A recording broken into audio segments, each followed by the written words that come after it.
ये हमला किया है उन आतंकियों को और इस हमले की साजिश रचने वालों को उनकी कल्पना से भी बड़ी सजा मिलेगी, सजा मिल करके रहेगी। अब आतंकियों की बची खुची जमीन को भी मिट्टी में मिलाने का समय आ गया है।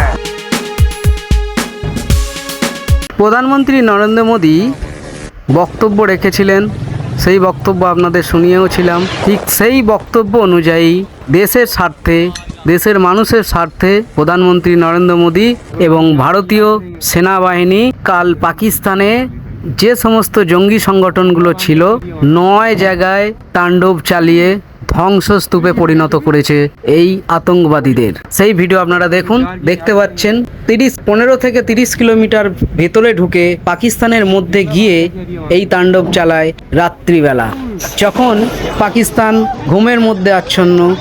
সেই মুহূর্তে বায়ুসেনা এই তাণ্ডব চালিয়ে পাকিস্তানের জঙ্গিদের খতম করেছে।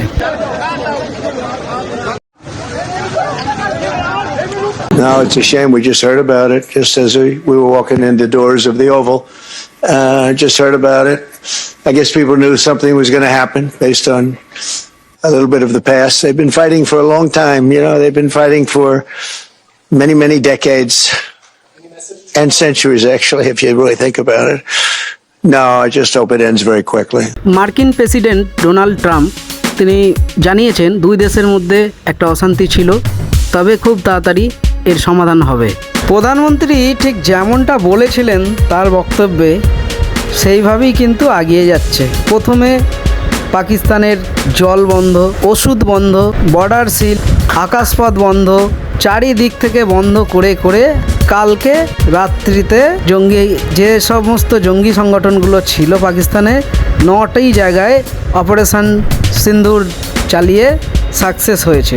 পরবর্তী ভিডিও নোটিফিকেশান পেতে অবশ্যই চ্যানেলটি সাবস্ক্রাইব করবেন এবং বেল বাটনটি অন করে নেবেন এবং আমাদের সঙ্গে থাকবেন। এইভাবেই লাইক, কমেন্ট এবং শেয়ার করবেন।